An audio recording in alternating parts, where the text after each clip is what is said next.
Este día vamos a hablar sobre Deuteronomio en Jeremías.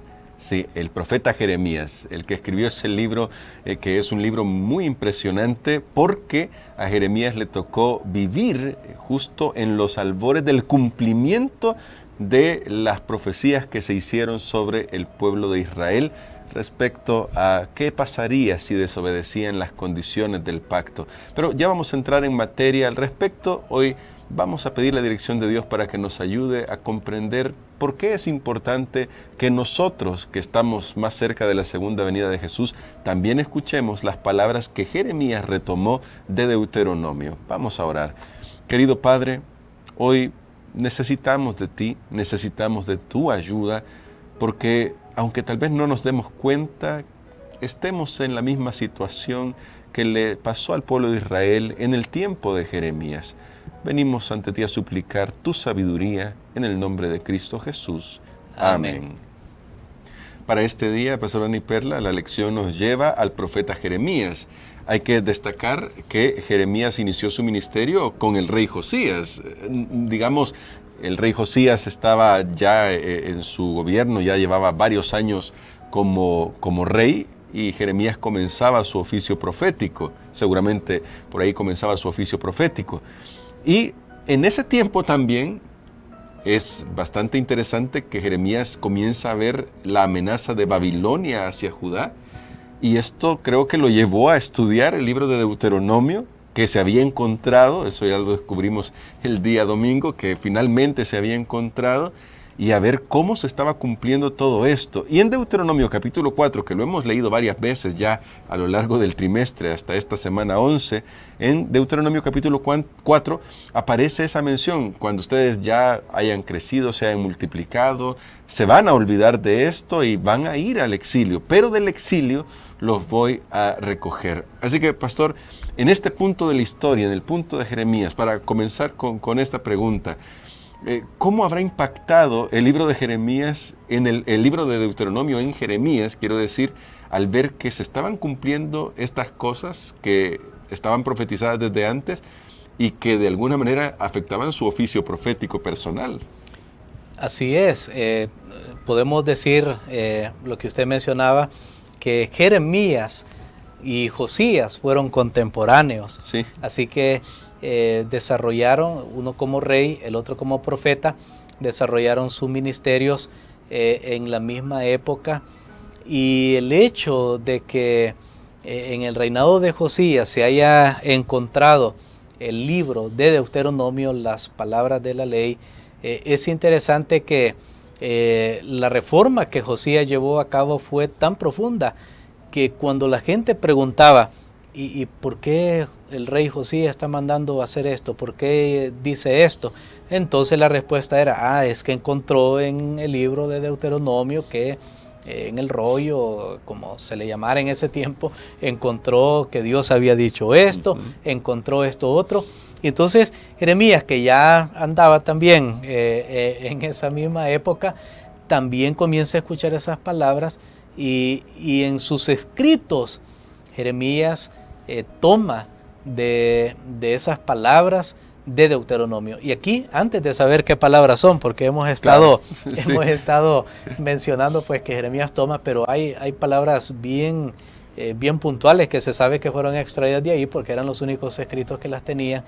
Antes de mencionar qué frase es, yo quiero decirles que esa es la importancia de sacar a la luz la palabra de Dios, de predicar la palabra de Dios, de esparcir la palabra de Dios, de esparcirla a través de un libro, de una revista, de la radio, de cualquier medio, redes sociales, porque van quedando en la mente de las personas. Entonces las personas van escuchando estas palabras y va teniendo un impacto en ellos, por supuesto, en el que desea. Así que creo que eso es lo que llamaríamos en aquella época, en nuestra época más bien llamaríamos la publicidad, que Josías comenzó a hacer publicidad de todo esto. Encontramos el libro de la ley, tenemos que hacer esta reforma, tenemos que hacer allá. Y por supuesto ya estaba el llamado de Dios, porque Dios se había adelantado a lo que iba a suceder en el futuro. Claro que sí. Y bueno, aunque sí estaba el llamado de Dios, vamos a ir al texto de Jeremías, porque Jeremías toma las palabras de Dios y trata de ayudar al pueblo de Israel. Y en Jeremías capítulo 7 se nos presentan algunos aspectos interesantes tomados del libro de Deuteronomio, y nos dice así el profeta Jeremías. Estoy en Jeremías capítulo 7, que es un libro lindísimo, por cierto. Si usted quiere leerlo, lea el libro de Jeremías también. Es impresionante lo que aprendemos ahí de nuestro Dios. Y los versículos del 1 al 7. Son varios versículos, pero vale la pena leer estos versículos, porque dice así: palabra de Jehová que vino a Jeremías diciendo: ponte a la puerta de la casa de Jehová y proclama allí esta palabra, es decir, ahí frente al templo. Diles, oíd palabra de Jehová todo Judá, los que entráis por estas puertas para adorar a Jehová. Al parecer estaban en un día de rito, pastor. Así ha dicho Jehová de los ejércitos, Dios de Israel: mejorad vuestros caminos y vuestras obras, y os haré habitar en este lugar. No fiéis en palabras de mentira diciendo: templo de Jehová es este, templo de Jehová es este, templo de Jehová es este. Pero si de veras mejoráis vuestros caminos y vuestras obras, si en verdad practicáis la justicia entre el hombre y su prójimo, y no oprimís al extranjero, al huérfano y a la viuda, ni en este lugar derramáis la sangre inocente, ni vais en pos de dioses extraños para mal vuestro, yo os haré habitar en este lugar, en la tierra que di a vuestros padres para siempre.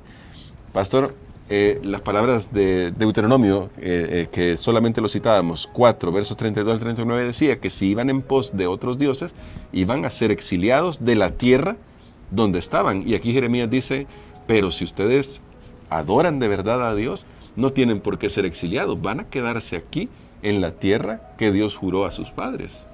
Definitivamente, habíamos explorado ese tema donde Moisés le había dicho al pueblo que las consecuencias de no oír las palabras de la ley, pues iba a ser el exilio, iba a hacer que ellos se iban a esparcir entre las naciones, se iban a contaminar con sus prácticas. Pero si desde ahí ellos volvían, ese verbo shuv, volver, que estudiamos anteriormente, Dios estaba dispuesto para que ellos permanecieran en la tierra. Siempre creo que la situación del pueblo de Israel al final no fue tanto conquistar la tierra, aunque pasaron 40 años para llegar a la tierra prometida desde que salieron de Egipto. Creo que esa dificultad continuó cuando ya estaban en la tierra. El problema fue la permanencia en la tierra. Así es. Que la permanencia en la tierra era condicional. Claro. No era automática. No es que Dios dice: bueno, te doy esto y haz tú lo que quieras. No, tiene que ser basado en las reglas. El pacto. En el pacto, en la ley que Dios ya les había dado. Sin embargo, si ellos de corazón se volvían a Él, no por apariencia, y lo que pasa aquí es que Dios conoce si es de corazón o es de apariencia. Así es. Si ellos de corazón se volvían a Él, Él estaba dispuesto para volver a localizarlos a ellos en la buena tierra que les había dado. Ahora, aquí en Jeremías, quiero decir, aparece este tema de los extranjeros, los huérfanos, la viuda. Ya estudiamos en Deuteronomio cómo esto era parte de las disposiciones del pacto, parte de las disposiciones. Y lo que debe llamarnos la atención a todos es que, como decía cuando comenzamos la lectura, Dios le pide a Jeremías que vaya y se ponga en la puerta del templo, de la casa de Jehová. Quiere decir que ellos eran muy religiosos, pero Jeremías hace un llamado pero parece que están dejando de lado al extranjero, al huérfano y a la viuda. Y según Deuteronomio, eso es parte de las disposiciones del pacto. Así es, y sabe que el asunto llega tan extremo. Yo siempre me quedé sorprendido. Nosotros decimos a las personas que hay que orar, sí, pero Dios dice que no. Aquí en Jeremías capítulo 7 y el versículo 16, claro, lo vamos a leer para tener el contexto.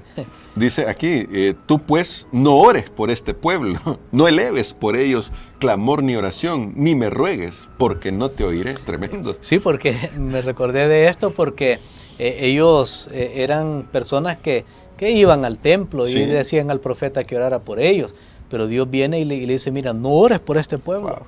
no ores. Imagínense llegar al punto que Dios dice, no, ya no ores por esa persona, porque es por demás. Aparenta que sí, que quiere seguirme, aparenta que me ama, pero en realidad no me ama. ¿Y cómo se demuestra que no me ama? Y Dios dice, bueno, es la manera como tú estás tratando al prójimo.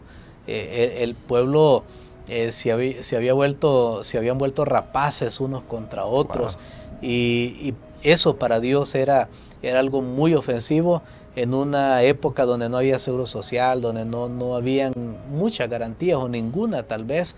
La manera como se trataba al menos afortunado era la prueba que realmente una persona estaba caminando con Dios, y también mañana vamos a encontrar ese mismo llamado profético. Y bueno, pero hoy para concluir, pastor, porque sí, mañana todavía vamos a continuar con este llamado profético que Dios hace, pero para concluir, leí en una publicación por ahí en internet algo que me llamó la atención. Tratar bien a las personas es mejor que publicar versículos bíblicos que no practicas, decía esa publicación.